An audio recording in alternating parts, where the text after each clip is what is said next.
to a new episode of Occulted. We have had a lot of esoteric activity in the last few weeks, so we are going to dive into all of the chaos that has been going on and sort of use what's happened in the last 2 weeks to look into what the real root of spiritual disorder is in our world and the group or groups that are behind it and how we can identify them. And I wouldn't say this is a new conversation. This is really the root conversation that everybody just ends up having or coming down to over time.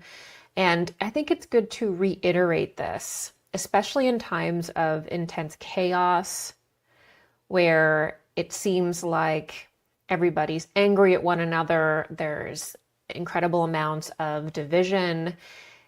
It's good to come back around to a real center point and discuss, okay, well, what and who is really causing all of this? And how can we recognize it? And what are some solutions? So this will probably be more than one video, but this video today is really to figure out, okay, well, what is the spiritual reality behind what is going on? And specifically in the world, in the material world, who is behind the chaos and how can we recognize them? Okay. So if we're just going to get down to brass tacks, which I think is necessary, the people behind the Kirk assassination and many of the assassinations that we've seen over the past hundreds of years is not a nation. It's not a nation state. It's not a country. Okay. There is a deep state. There is a consortium of people, probably not more than 100, that essentially have consolidated all worldly power and resources under themselves, and they pull the strings. And they work through nations. They work through the religions. They work through these different ethnicities and groups. They want race wars. They want division. They want this contention between the left and the right. They are behind the radicalization. And why they are is because they operate through chaos. So there is a dark contingency in this world that is organized. It's not just like a spiritual energy that moves into people and forces them to do things like that, although that is part of it, and we'll talk about that. There are occult orders. There's a society that's basically around creating chaos in the world and consolidating power through chaos and essentially black magic. This is an organized group of people that do this. And these are the individuals that are ultimately responsible for certain assassinations. This is part of their occult rite. Death, public humiliation through death, shedding blood in public, creating this martyrdom in society is part of how they operate. It's a magical rite, especially the production of chaos, which is exactly what we're seeing with the Kirk assassination. We're seeing the creation of mass chaos. Immediately, there's one, decoy or patsy that comes forward and says, I did it, and then another one, and then there's a shooter on the roof, and then there's another one on the other roof, and it is sheer chaos. And you could say that maybe this is the FBI's or law enforcement's, inability to solve this crime, or you could say that this is them breaking, or we could recognize that creating chaos and destabilizing the population is the point. The point is that this is a chaos ritual, which is part of black magic. And there are people and organized societies that operate in black magic in these very dark, events. Now, this doesn't mean that, when you do have an assassination, that it's automatically theater or theatrics. Evil does exist and people do get actually killed, and the blood being spilled in that way is very important. The opening of the portal of death is very important in an occult rite. So when people say, oh, it's fake or whatever, I wasn't there. I'm not going to say, ultimately what is going on. I can just tell you without a shadow of a doubt that killing people publicly is part of occult rites. So in order for this to be theatrical in its way, in order to have theatrical components, that's a ritual. So yes, you can have a public death ritual that occurs, and somebody can actually die, and that doesn't make it any less of a way in which energy is being created to harness, especially with 2 eclipses that happen back to back in this scenario. So the main thing here is that there is a dark occult group that does not identify with any country. They're not saying, I am, Israel, or I am China, or I am this. They do not identify with any countries. The countries on the map are pawns. The world is a chessboard, and we are pawns, and they are playing a game. This is not conspiratorial. I think that it is very nice to think that this doesn't exist. It's very nice to think that psychopathy or organized psychopathy doesn't exist, but that is very naive. That is very naive. And until we can grow up and understand that this does exist, we will continue to decline in society as a culture. Because why culture often declines is we are unable to identify and deal with spiritual evil. We're unable to identify and deal with evil and immorality, because part of it is that we're not at that level within ourselves, but we have to identify this to deal with it. So this group does not identify as any nation. They use nations periodically to foment hatred, to foment drama, to foment war, to keep the war machine going, to keep division going, to keep chaos going, to keep humanity in fear and survivalism. So and by the way, on a completely mundane level, let's talk about Israel, because this is always coming up again and again. Ultimately, the people who are behind, in my opinion, the assassination and many of the other assassinations, it's not a nation, it is this group that operates through assassination and all sorts of other disgusting things. If Israel is doing things and has an issue with lobbying and doing all these corrupt things, which I believe there are issues there, then that should be worked upon on a geopolitical level, and that should be solved. There should be no nations that are in these kinds of weird controlling relationships with one another, period. America should be a sovereign country, and we should do everything we can to return to that.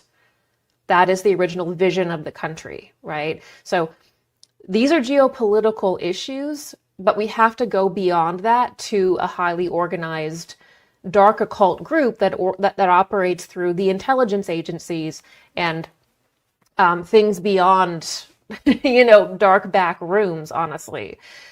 So they're also not identified with any ethnicity or religion. And really, there is a coalescing of different religions and ethnicities and things like that for this to even work. So why I'm saying this is I keep repeatedly seeing, oh, it's a transgender person. Oh, it's Israel. Oh, it's a MAGA person. It's like, okay, we have healing to do in the world and in this country. With our foreign relationships, okay, things need to be pointed out and discussed. No complaints there. We do have an issue with radicalized factions. That's not an issue. But if we're only sticking to the most material explanation, we're never actually going to solve the problem. And again, identifying bad actors, identifying imbalances can be dealt with. But we have to get to the root. We have to actually discuss it on an occult and spiritual level, because ultimately all of this chaos and all of these dark events that take place, they're harvesting the energy from that. And they're able to make changes in policy and changes around the world through the fear and the confusion and the division that they create. So the spiritual aspect must be discussed.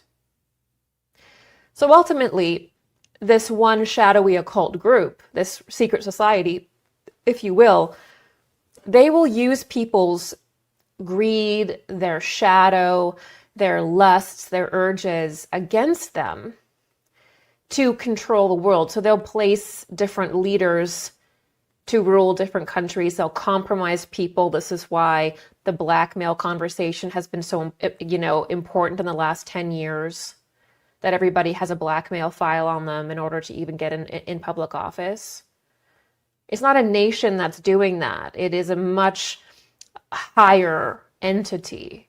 And if you just say take out a nation, like you say, oh, well, it's this nation that's responsible for it. Another nation will come up in 6 months or a few weeks as the next person, like Orwell's, now we're fighting Europa, now we're fighting this, now we're fighting that. So we have to get past this Orwellian blaming of a material enemy, another nation, an ethnicity, a race, for a problem that's actually significantly deeper, which is a spiritual issue and also occult orders that operate and institutionalize evil in the world.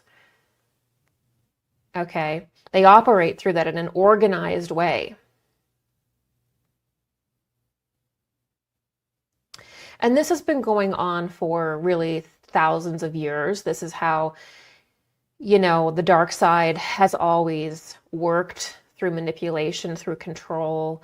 But because we're becoming more globalized and our technology is increasing, we're just facing this incredibly challenging period where, with the increase in technology, there's actually an opportunity for this group to enforce very real controls, like the space fence, or like the Golden Dome or whatever. Everyone thinks, oh my gosh, we need this for missile defense. It's like, yeah, but that's also a massive surveillance grid and a weapon that can be pointed at you, at people, right? So we're at this overdevelopment of technology. We're at a hyper development of technology.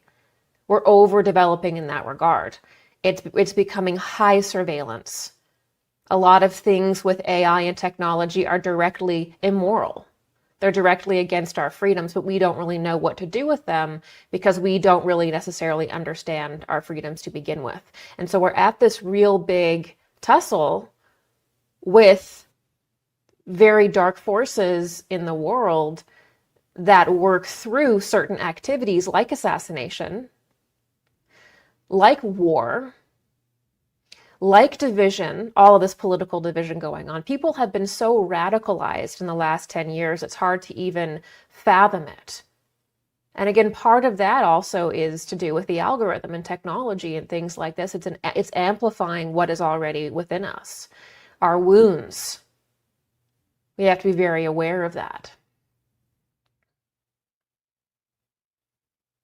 But really, you could probably, and people say, well, how can there be a small group of people really controlling the world? And it's like, even if you look at in a mundane sense at the world leaders, you can probably fit every single world leader in one building, right? And they're responsible for the legislation of their country, more or less. So it is possible, especially when you think about how centralized resources are, how centralized everything that we operate in, it's becoming more centralized. So this is how we have to see it. So if they can't be tracked by their religion, we can't say, oh, it's this religious group or it's that religious group. We can't say, oh, it is this ethnicity. This ethnicity is responsible for all of the evil in this world.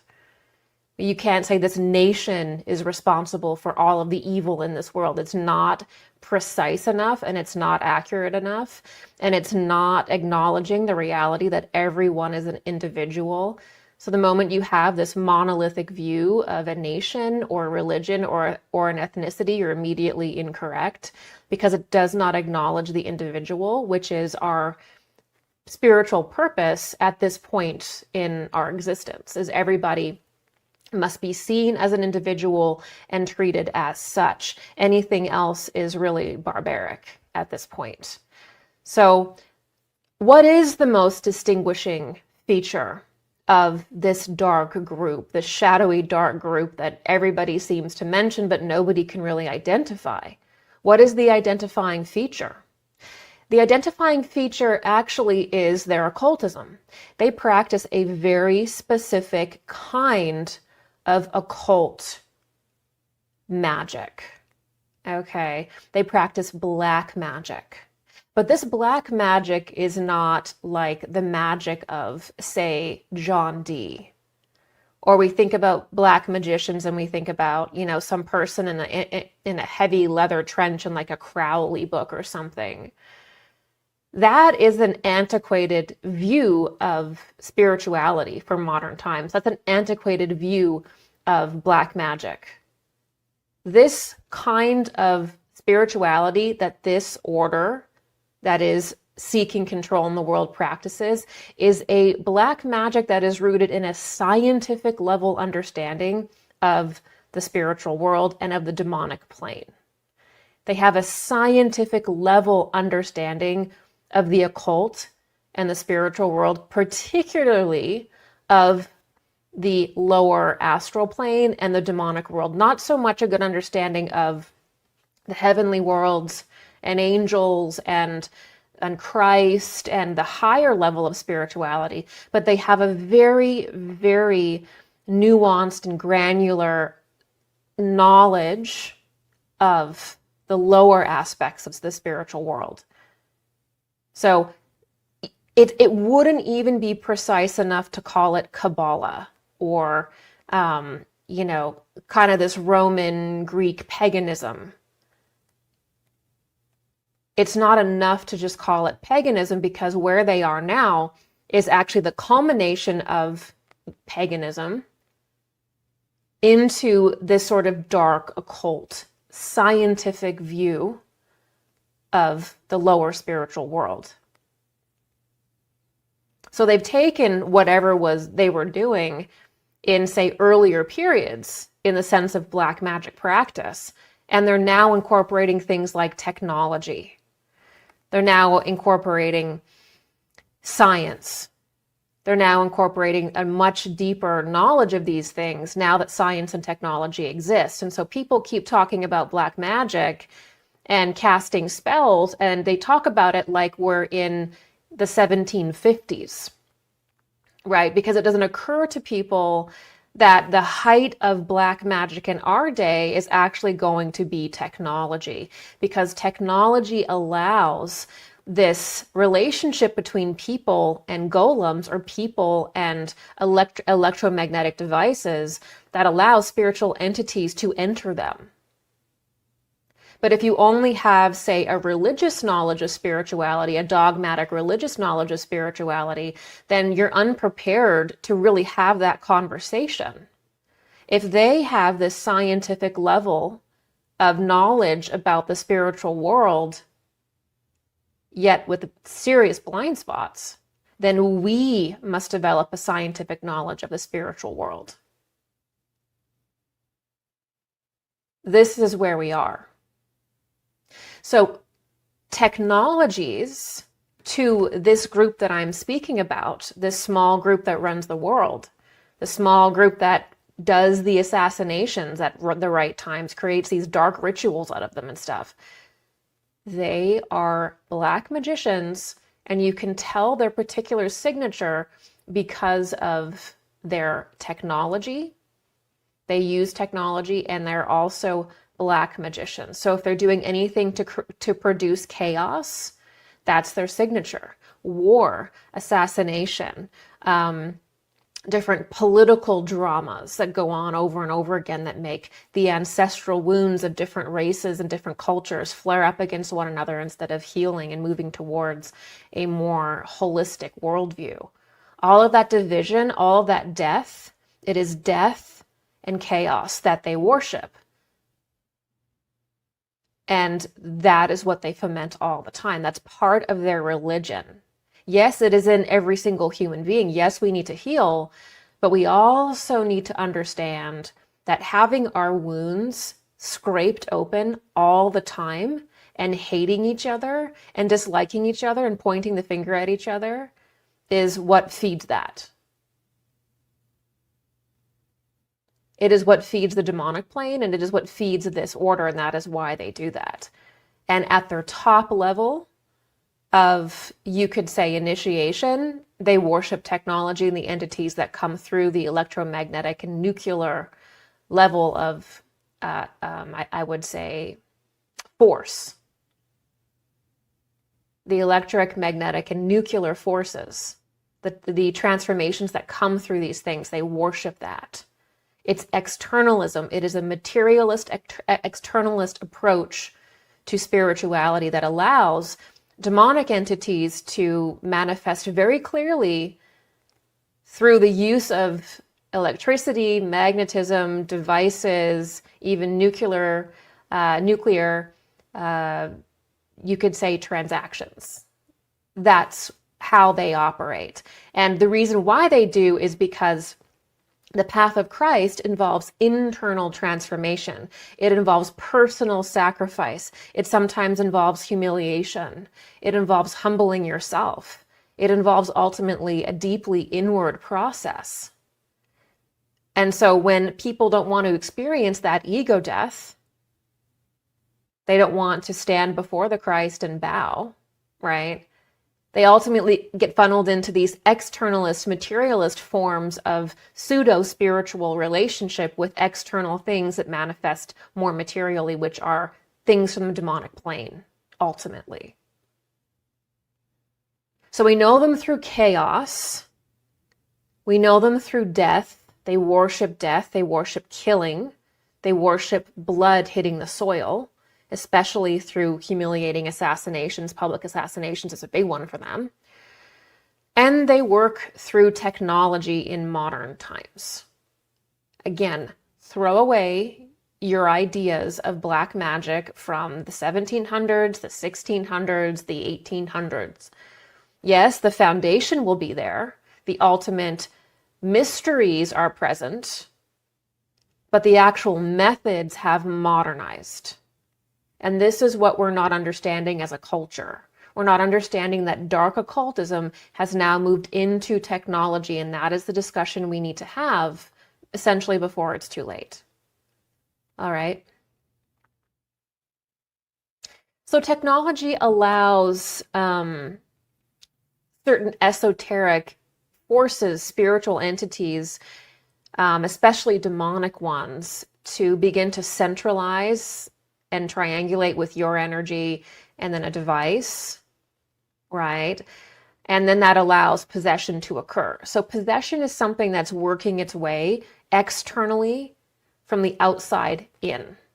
Real spiritual evolution through Christ is inside out. It's radiance, like the sun. So this is what we must understand. And it's not, and we have a predisposition to this, I want to be clear as well, is that we have a predisposition towards wanting everything to be external and material. We want things to be logical. We want things to be tangible. It's kind of a weak spot. And so people get very caught up in thinking that their chat bot is their spirit guide, or thinking that, these technologies are spiritual things, neutral things, when in fact they're not. So I talked about that in my episode of Occulted from, I think, a few weeks ago. It's called Possessed Machines. And so if you want more on the technology aspect of the dark occult and possession and the nature of machines here, please go back and watch that episode. So from the place of, you could say, this dark occult order, when they're introducing these technologies to the world, whether it be AI, whether it be this mass surveillance grid, or, even something like the Golden Dome, or space travel to the moon or Mars, we're entering into that process from a place of extreme materialism and ignorance, and we think this is for science. We think this is for survival. That's what we think these things are. We look at the, advanced technology piece. Again, why is Lockheed Martin, by the way, suddenly announcing they're going to be releasing something right after the Kirk assassination, right between two solar eclipses? This is the connection between technology and occultism that we need to start getting on, right? So we're looking into the world and we're looking at, Artemis, or going to the moon and like having a nuclear reactor on the moon. And we're like, this is for survival. This is for research. This is for science. We have to colonize Mars for our survival, for science, for exploration. That is not what it is for the people who are pushing this. Going to Mars is a religious thing for the people that push that. Going to the moon, having a nuclear reactor on it, is a temple. It is a spiritual thing, because certain things, super technologies, massive amounts of electricity and magnetism and nuclear transformations, bring about spiritual entities. So we're interacting, we're engaging with these concepts from a place of pure materialist ignorance. And they're bringing these things in from a place of dark occultism. And we're being told, oh, we need these things. We need the Golden Dome, right? We need all this surveillance from Peter Thiel or Bill Gates or whatever tech bro is battling it out to be the last one standing. We need these things. This country will get it or that country will get it, but we're going to destroy ourselves and have no dignity left and no humanity left. But at least we won the AI race. It's like, it's getting really wacky. And we have to understand, again, say it one more time. Space, so NASA, the moon, Mars. Space has always been a spiritual domain. It is literally the heavens. Planetary spheres have always been the realms of the angels and the barriers into the spiritual world. Now we're looking at space as being just a physical thing to mine, to go there for research. We have lost the spiritual reality to space. Okay, but these groups, which, by the way, why is every person that goes to space a Freemason? Why is JPL named after Jack Parsons, who was incredibly into explosions? We understand that there's already an incredible amount of dark occultism connected to space. And we're going to see that in a big way in the next few years, as they have to do certain things in space to complete their overall dark occult rites.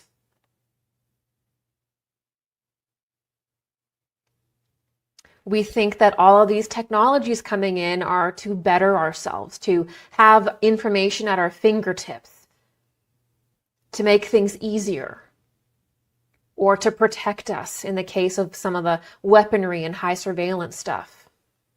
That's what we think. That's what we're told. Because we're not recognizing that this is an occult agenda. There is an occultism to AI. There's an occultism to something like the Golden Dome. This is how we have to view it. If we view it from a materialist lens, we're making ourselves very vulnerable.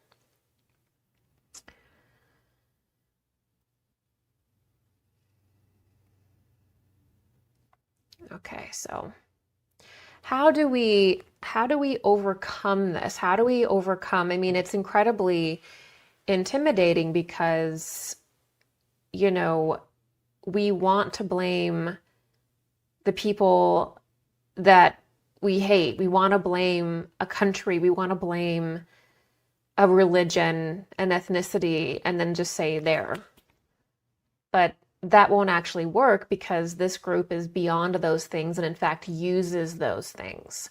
So if you really want to get to the bottom of it, you have to realize their real kind of occultism that they use and track it that way, and don't participate in it really. Don't allow them to do that anymore, ultimately. But if we want to overcome this, we have to have an approach that fundamentally addresses the different levels of, you could say, how this group operates. So we have to address it from the spiritual level, which means we have to become very, very educated in occult science and spiritual science, because then we can see exactly what's going on a spiritual level and not participate. We get to see the patterns. We understand the connection between different spiritual entities and technology. We understand the purpose of chaos.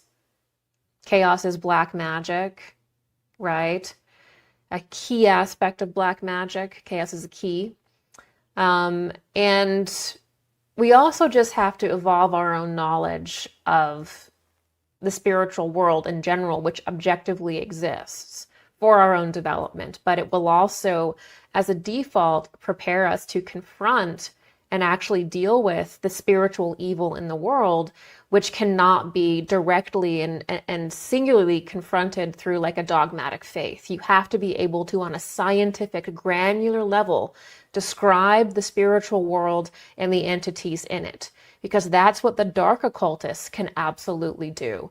Even if they have a huge blind spot when it comes to Christ, when it comes to spiritual initiation, when it comes to certain levels of the heavens, they don't have that. But when it comes to what they do with the spiritual world, it is very precise. It is at a scientific, nuanced level. And 99.9% of the population is not there with the spiritual world. We don't even believe, a lot of people don't even believe the spiritual world exists, let alone being able to describe it in a nuanced, precise way. This is where mystics come in, who deal with this stuff every single day. There has to be some position where mystics are able to speak. Okay? Secondly, we have to have a geopolitical, mundane solution as well. So we can't expect change if we exclude one of these. We will see no change in the world if we say, oh, this is just a transgender person, case closed. Let's break up transgender people in gangs or whatever is going on. It won't stop if you crack down on transgenderism. Okay, the assassinations won't stop. We are probably coming into a period from now until January of more global upheaval because of what we'll talk about in our next episode of Occulted. So you're not gonna prevent any more destruction by just saying, oh, this is a transgender person, or oh, this is Israel, or oh, this is a certain, ethnicity, or whatever it is. That will not stop it because it is beyond that.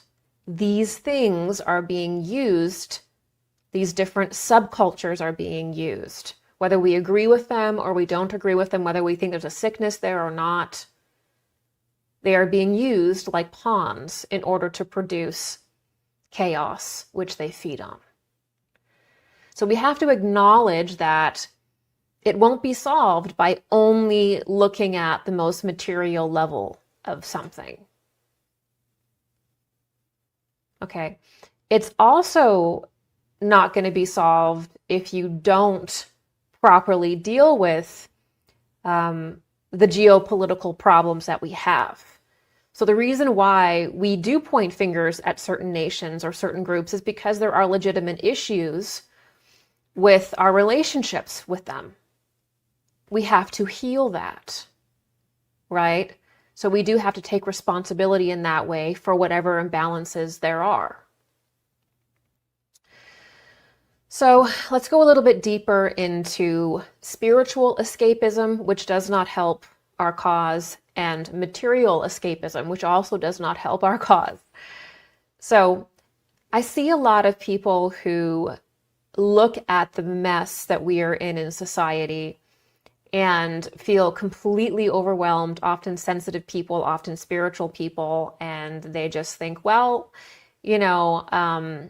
I can't personally do anything, or I don't know what to do. I feel overwhelmed. So I'm just going to sit back and meditate and remove myself from this. Evil has always existed, and I'm just going to, watch from my recliner. I'm just going to watch Armageddon from my recliner. But this is spiritual bypassing. This is a kind of removing oneself and a disembodying oneself, not necessarily from their physical body, but from the collective social body. There's different kinds of spiritual bypassing that can take place. And in our time, in 2025, in our epoch, we are supposed to create a society that is in the image of God.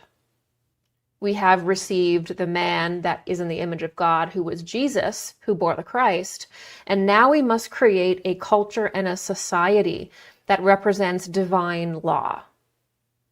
So we have to have our institutions and our government structure that represents divine law and create a container for growth and freedom, which means the confrontation of evil.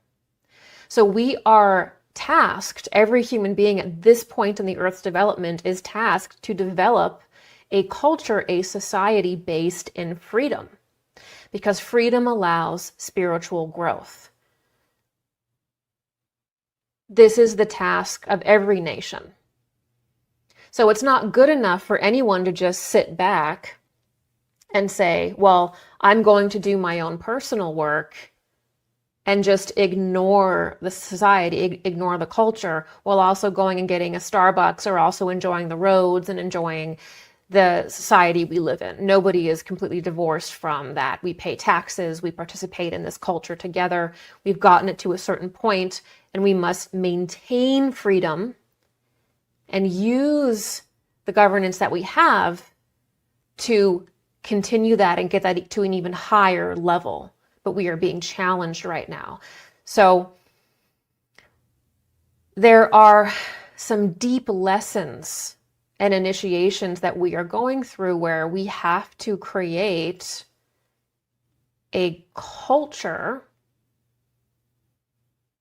that is built around freedom and that has legislation, laws, and covenants and documents that protect freedom. That is our task. If we lose that, we go back into a chaotic situation or some kind of, regression. And the technology now is so advanced that you can't, go farm by yourself or have some kind of agrarian thing by yourself now, because the technology has been built up in such a way that there's nowhere to hide. There's no way to really develop in that way anymore at this point in human development. So we have to use the structure that we have in order to continue to be free and ensure our freedoms. That's the point. So the task the real task is to be able to establish that. And then in the next epoch that we move into, which is called the sixth epoch in the anthroposophical system, then you have more of a cohesive union of people around objective moral principles. But right now we're fighting to establish the foundation for that, the laws, the culture. We're fighting for that. And that involves the mystery of evil, facing the mystery of evil in its most extreme degree, which is what we are tasked to do. All right, so what evil wants to do is it wants to create a high surveillance society where you have no freedom. What evil does is it removes your freedom. It creates an environment where you cannot individuate. You cannot become your own person. You cannot become an individual. They do that psychologically by creating constant fear and chaos. So you never feel like you can do anything. And then they're going to do it through technology. And eventually the technology will have to enter into the human being, which is the ultimate possession. Anything entering from the outside is possession, by definition. So this is what we are up against. So we can't become ungrounded and have this escapist attitude because we're overwhelmed and we don't understand the task, and just say you're just gonna pull back and just watch everything go down. Right?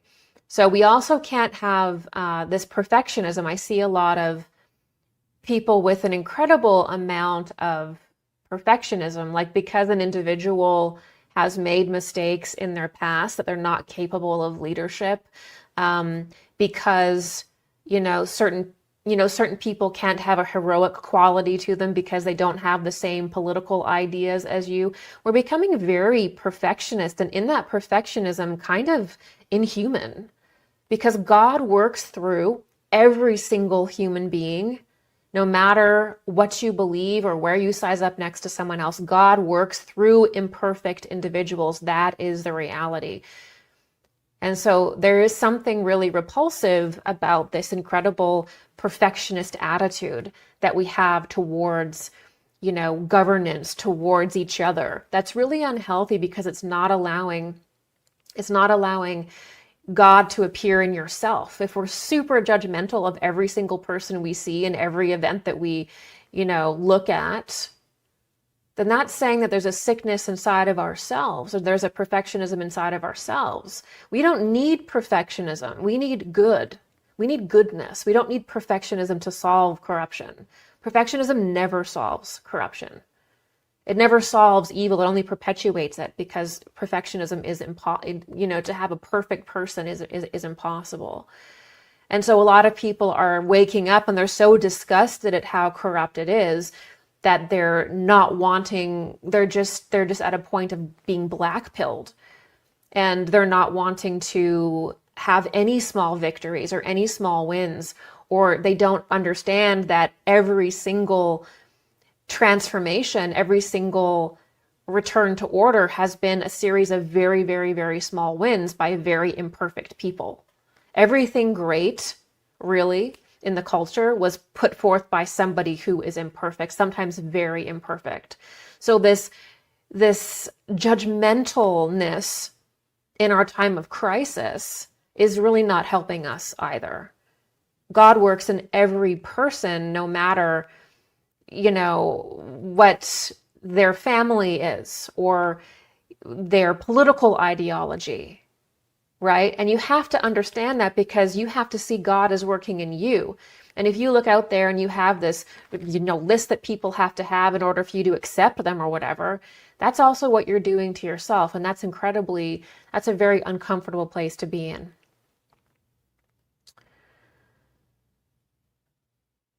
So to conclude, we can't have this level of spiritual escapism where we're just thinking that we're going to meditate and observe what goes down. We can't affect it. We can't control it. Because if you really understand where we are on a spiritual level as what is our task in this epoch, it is to confront evil and develop a society that is based in freedom through establishing the right covenants and laws around that to protect the innocent.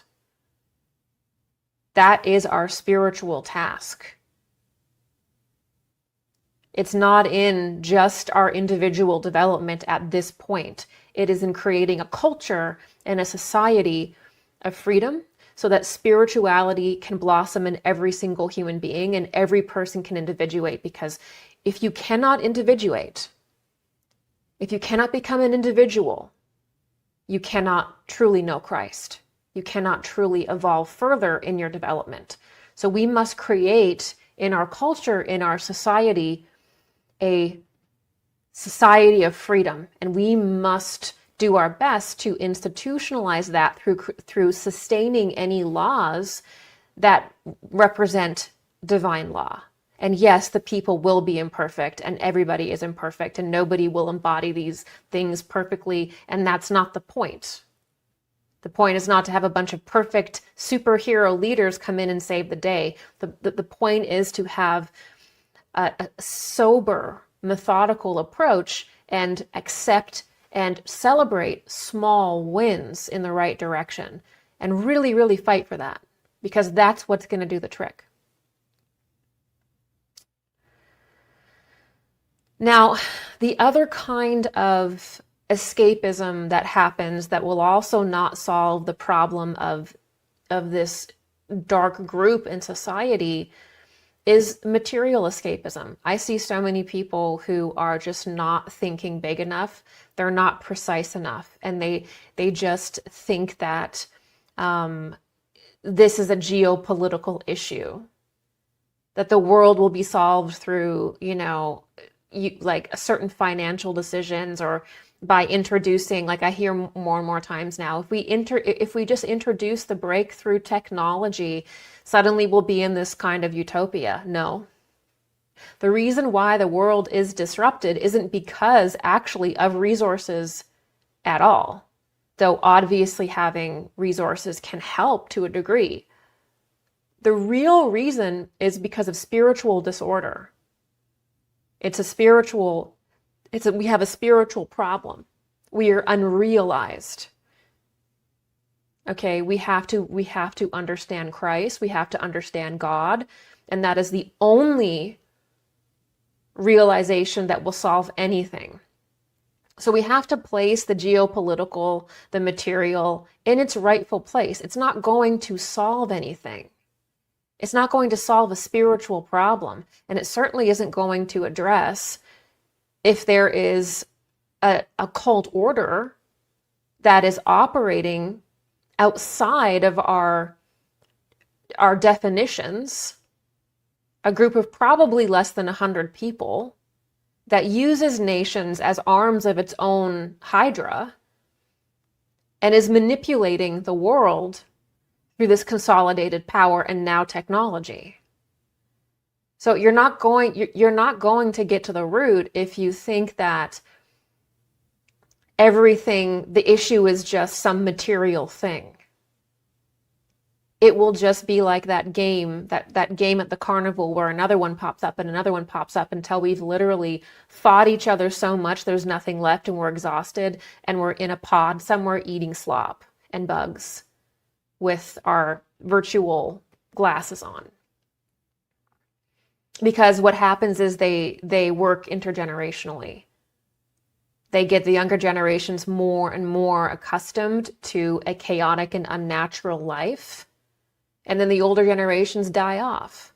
And so if we don't institutionalize, or if we don't pass the proper legislation that is oriented around freedom and cutting the technologies back and having a real spiritual education, then there's a defined degeneration of the culture by generation, right? And this is what we're already seeing with little kids that can't, they can't put the iPad down.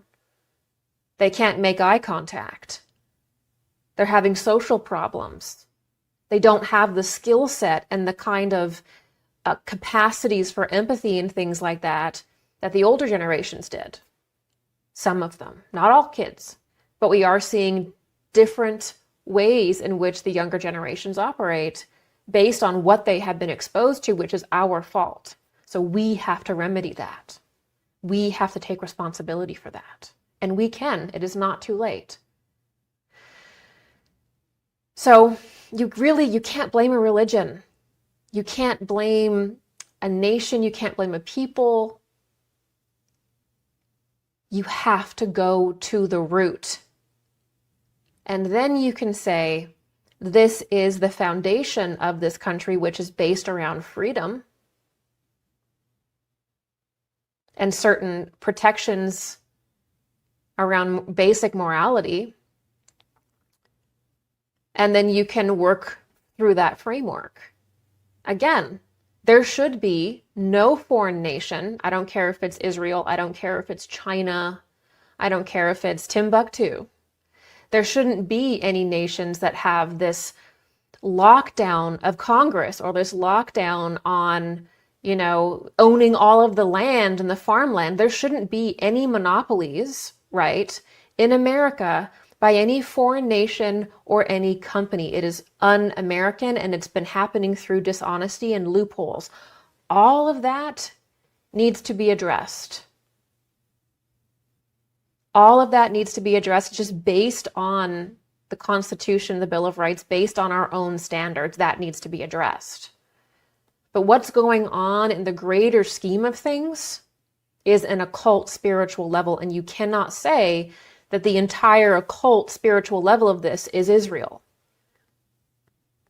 Right? It is beyond Israel. It is beyond the Jewish people.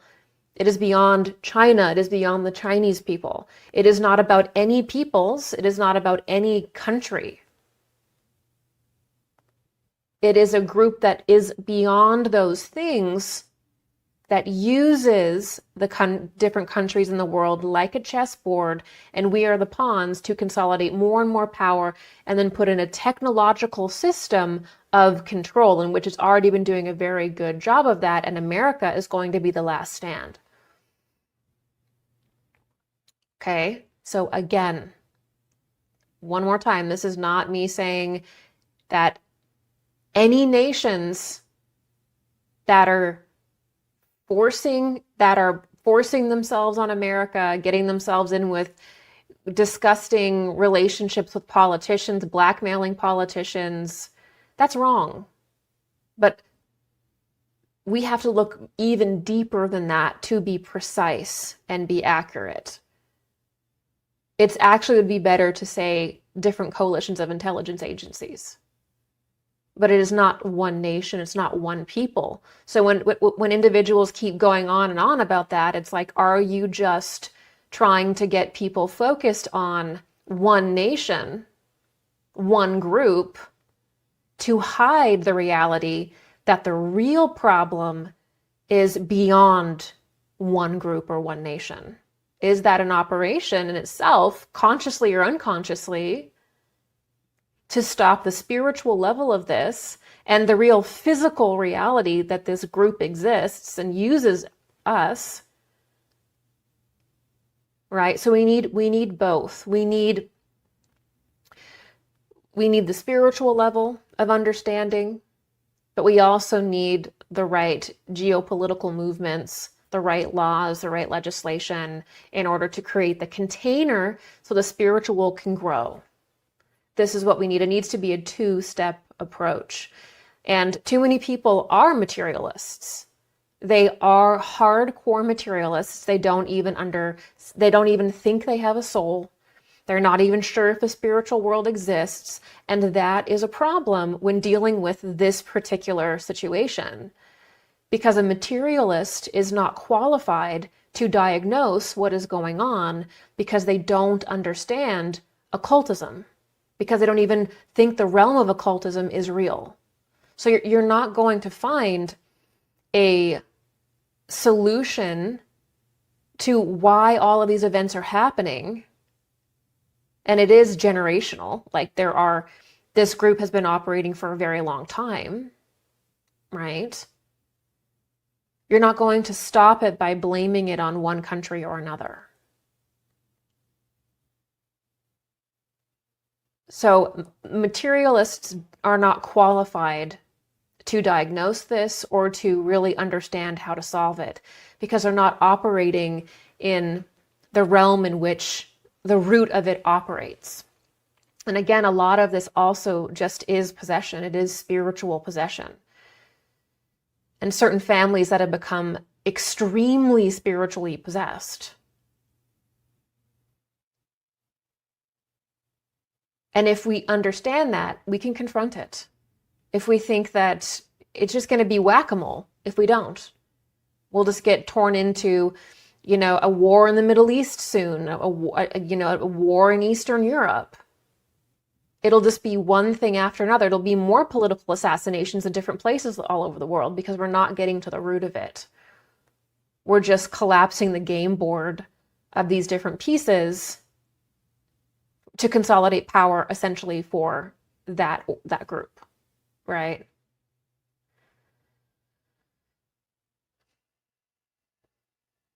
And of course, they use, natural conflicts between different cultures and the rage and ancestral wounds so that they can continue to do everything they're doing while we blame each other. That is the strategy, that is the technique, and that needs to stop. If we want to solve this, we actually need to come together. If we have differences, which we do, and wounds that need to be healed, which we do, let's do that. But let's do that on our own terms. Not because some dark occult group is picking us against each other, right? And benefiting from it. We can solve our problems between left and right on our own terms. We can solve our problems between, different cultural groups on our own terms, with Christ at the center, with God at the center, if you're not Christian. We can place God at the center of our conversations, and we can heal anything, or at least get on the journey to that. But that's not what we're seeing. We're seeing a world that is getting darker and darker and darker because this is the signature of black magic groups which feed on this, which love this. We can heal. We can come together. We absolutely can confront this, especially this early. But we've just got to understand what's going on and who is really in charge and where all the pieces are falling. So let's close out this episode by saying it is not precise enough to say, oh, this is Israel. This is a transgender person that killed Kirk, or the real problem is transgender gangs on Discord, or this is a MAGA person. This is a problem with the far right. The actual people in power, which again is probably less than 100, use these movements, they use nations as pawns. And if Israel falls because of the heavy scrutiny that Israel is under now, this group will just work through another country.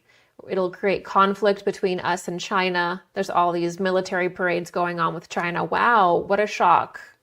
It's just lining up the next war. It's lining up the next person that we have to hate in an Orwellian way. Next, it'll be Russia. It'll be the fall of Eastern Europe if we're not careful. And every time we'll become more disenfranchised, more and more exhausted, more and more financially depleted.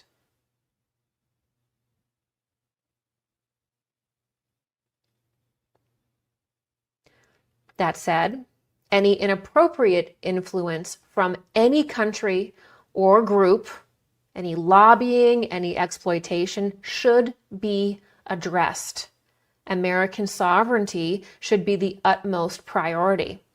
The issue is that we cannot be so naive to think that this corruption isn't rooted beyond nation states. To confront the decline we are experiencing, we need a twofold approach.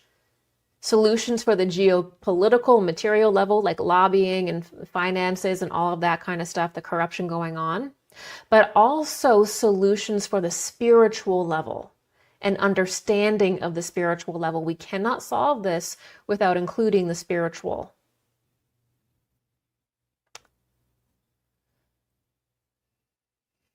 To address the root, which is spiritual, we must understand our opponent well. They operate through chaos and divide and conquer, which is why the assassination has so many strings going nowhere. It's why there's all these different narratives, and suddenly these videos are released chaotically that we're now all supposed to analyze. And it just leaves you thinking like, wow, we have the most incompetent FBI, we have the most incompetent police force. Okay, no, there are absolutely people in this country who have more than the ability to solve the Kirk assassination. Okay, the talent is there, the ability is there. There is something at the very top, right, that is controlling all of this and creating chaos. They're martyring someone, and then they're creating chaos through that, which is what they do. And it creates hopelessness, it creates exasperation, it creates doubt in the system. This is what we can recognize. So it's not just to cover up that this was an elite assassination by this group. It is because it is a form of chaos magic. That is chaos magic by definition. You are experiencing in and taking part of a mass ritual set up by these people because that is part of their occult religion. It's been going on for a long time. In our modern times, the black magic that this order uses has evolved to operate through technology. It's not precise enough, it's not accurate enough to just say, oh, it's Kabbalah, or oh, it's paganism, right? That's not precise enough. It is a scientific knowledge of the demonic world that is beyond classical traditions. This scientific level of occult practice culminates to technology, the development of certain technologies and the use of technologies for black magic, for thinning the veil, for massive amounts of electricity and magnetism and nuclear reactions, which are part of modern occultism. We don't talk about it because prior to, the turn of the century, we did not have the ability to create nuclear reactions, to have super technologies with massive amounts of electricity and magnetism going on. We didn't have the ability to create that. We only start getting into that with Tesla around that time. So it wasn't included in the lexicon of black magic prior to that. But as soon as that stuff started happening, you have this one group start orienting themselves completely around, like very much the secret societies behind what was rising up as the Third Reich. All of these technologies, right? They start working through them. This is modern black magic. People are still thinking about like a magician with like a staff or some disgruntled high school student that is interested in like black magic or something. We are looking at an organized group of occultists that have evolved black magic to such a prolific point to have it include technology, and technology is now key in their rituals. Why do you think there is a statue of Shiva the Destroyer outside of CERN? Why do you think NASA was started by Jack Parsons? Why do you think that there's a constant insertion of psionics and interdimensionals, which are spiritual beings and spiritual abilities, into the disclosure scene? Why does the disclosure scene always mix spirituality and technology? Why? Why do people fear the alien religion? Because this is their religion. Their religion is technology. Technology is the means in which they communicate with spirit. They use it to thin the veil. Why? Because they cannot produce through their own body any spiritual activity because they are not with Christ. They do not have the Christ acknowledged within them, so they have no real spiritual sight from within or any real spiritual abilities to do anything. So they have gone the other way. But that leads to externalism and materialism rather than inwardness and transformation. This is what we are looking at. This is why we see, Lockheed Martin Skunk Works releasing a couple days after Charlie Kirk's assassination. They're like, oh, we have this big announcement to make. I'm sure you do. Because for these occultists, technology and the eclipse, right? Technology and death go hand in hand. This is the level that we need to be operating at to understand what is going on and to not be duped. We do not live in the days of a dark Merlin walking around abracadabra. Okay, we live in a time where it's happening through this huge push in technology, and that's why it is an affront to our sovereignty. That's why they're rushing it along in the big, beautiful bill. They wanted to create this moratorium where you couldn't legislate the development of AI or certain technologies. You couldn't tell them no, because they have to have a certain level of influence and power and control and surveillance by 2030. We see the moratorium and it's like, you can't criticize it until that time period. Then you have Klaus Schwab, the Internet of Bodies guy who wants everyone to be a cyborg in this postmodern future. He's also 2030. So they have to have this stuff in 5 years.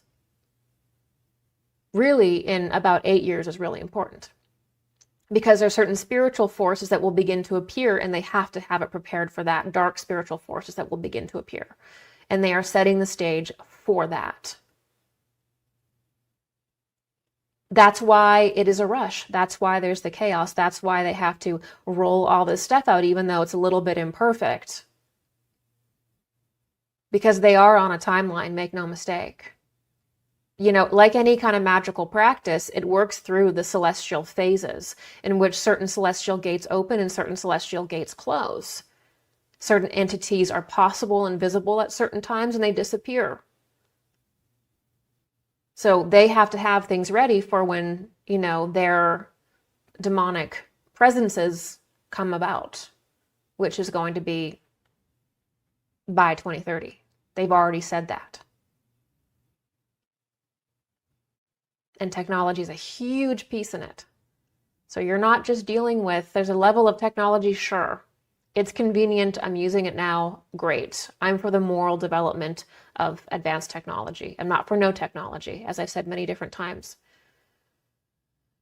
But we cannot address this level of spiritual warfare with an understanding of occult rites from the 1700s. Our knowledge of science, of the spiritual realm and the beings is required to confront what we're facing. So we have to have a spiritual scientific knowledge within ourselves, which includes Christ. This is not New Age. This is not, some kind of weird thing. I'm including, we can have a scientific knowledge of who the Christ is. We can know exactly. Of course we can. How could any being that is God incarnate, how could we not know that to every fine detail? Why would we avoid that? Why would we hide from that knowledge? And of course we can get that because it is within us. We have everything around us to steward that and experience that and bring that about, and that is actually our task as well. And that is the exact knowledge and process that will put an end to this evil that has that level of understanding about the demonic plane, right? When it comes to the establishment of a right and moral society, we must be realistic, steadfast, and united. Realistic, steadfast, and united. It will require courageous and selfless people to provide the leadership and unfortunately oftentimes absorb the ignorance of the masses. It takes very special people to rise in times like this. You have to have a special quality about you, because oftentimes, as I said, especially the thing about perfectionism and how upset people are, a lot of people don't want to bear the brunt of that. So it will take a courageous and selfless people to provide leadership and, unfortunately, oftentimes absorb the ignorance of the masses and operate through that incredibly difficult position. Since this culture is controlled through intimidation and blackmail, that necessitates us to become compassionate and understand that no human being is perfect. In fact, God works through imperfect people because God is within all people, and all people at any point in time may turn to God and change. That's mercy. So may we have mercy on each other so that mercy may fall upon us as well. To judge another for their struggle and expect perfection is to work against the healing of this country.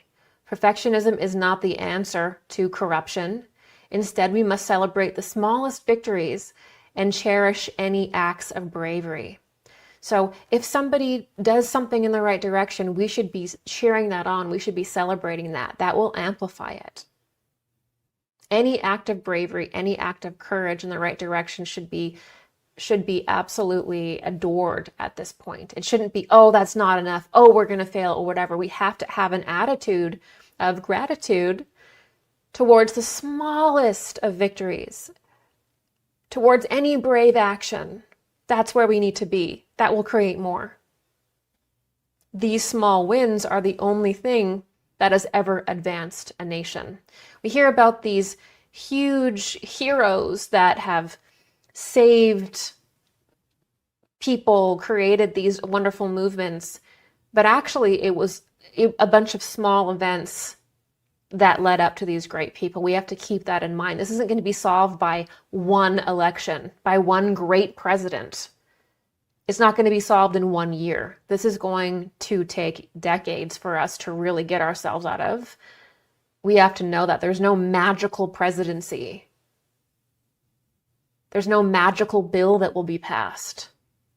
This is a tedious process of small wins and victories, and celebrating every act of courage, and knowing that over time we can fight back this illness that is within us, but also within the world. And the more that we are able to see it and confront it in the world, the more that we're able to see this evil in the world, this black magic in the world, the more we are able to heal it within ourselves. This is a very sacred process that's going on, and it is not overnight, because the reason why this is even going on, in part, is because we're not able to see the evil in ourselves.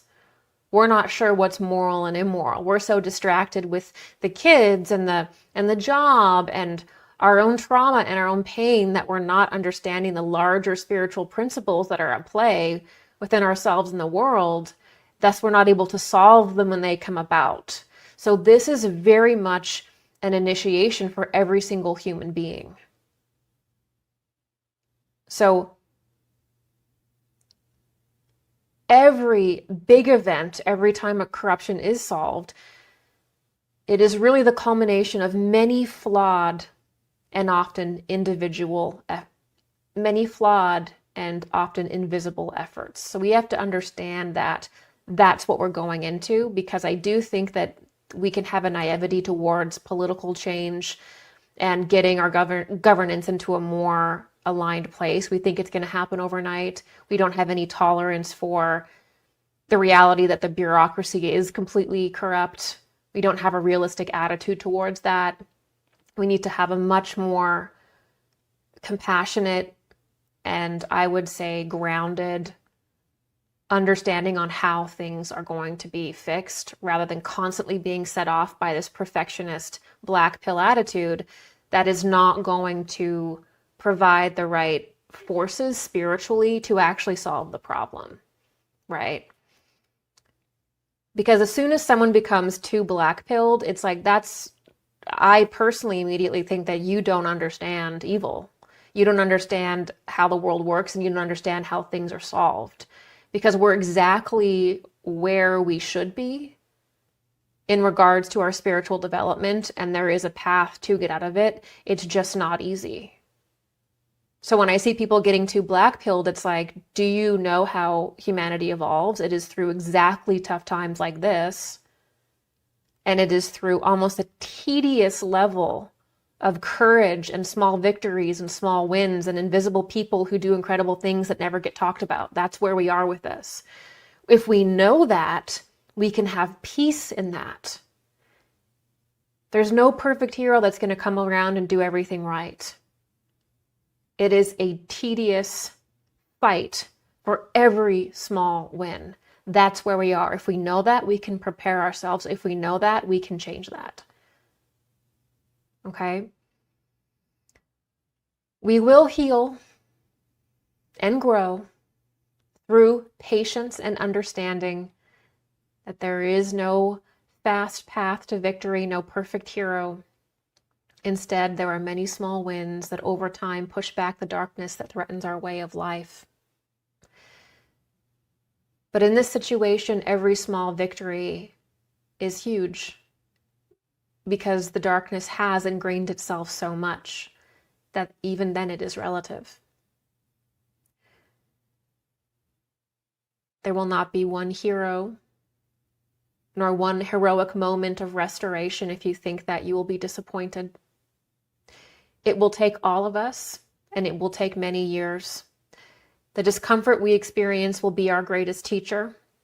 If we can accept that, we can win. This is a spiritual battle. That first begins in each one of us.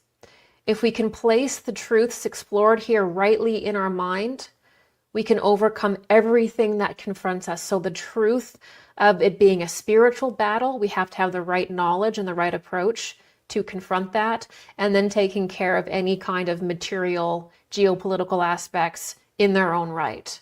If we have a two-prong approach, we can solve this. If we only pay attention to one, we cannot. If you only think it's a spiritual battle and you don't have to do anything in the material world or participate in culture, that's not going to be enough. If you're a total materialist and you don't even care about the spiritual plane or to understand it, that's not enough.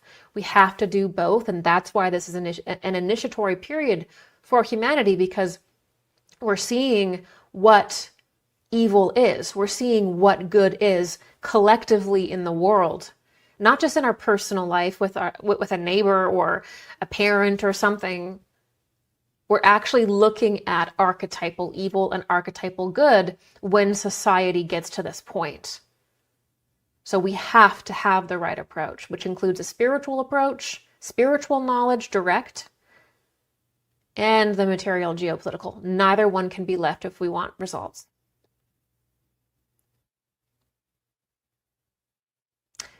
We can create communities and a culture that is attuned to spirit, that is healthy. But we have to walk through this period of darkness to get there. But we can do it together, and we have to come together. Okay? We have much more in common. I don't care what race you are. I don't care what religion you are. I don't care what country you are from. We have much more in common than we don't, than we lack. And right now we need to come together around the basics, just decency and freedom. And if we can do that, we can lessen the chaos. We can begin to cut it back and get the upper hand. But as long as we're fighting, as long as we're divided, as long as we hate each other, as long as it's, that's going on to this degree, we can't solve it. We have to begin to come together. And it doesn't mean that we agree on everything, but we have some really big things to fight for and to agree on for now, right? Which is ultimately our way of life is being threatened by evil. And I don't care who you are, what group you're from, we need to address that, and we need to do that together. And we can solve whatever political issues or cultural wounds, along with that. Right. Okay, thank you guys so much for joining me. Next week, I will be discussing the eclipse and the significance of the eclipses in black magic, or just in spirituality, and also the coming dark days of the year. All right, you guys, thank you so much, and I'll see you in our next stream.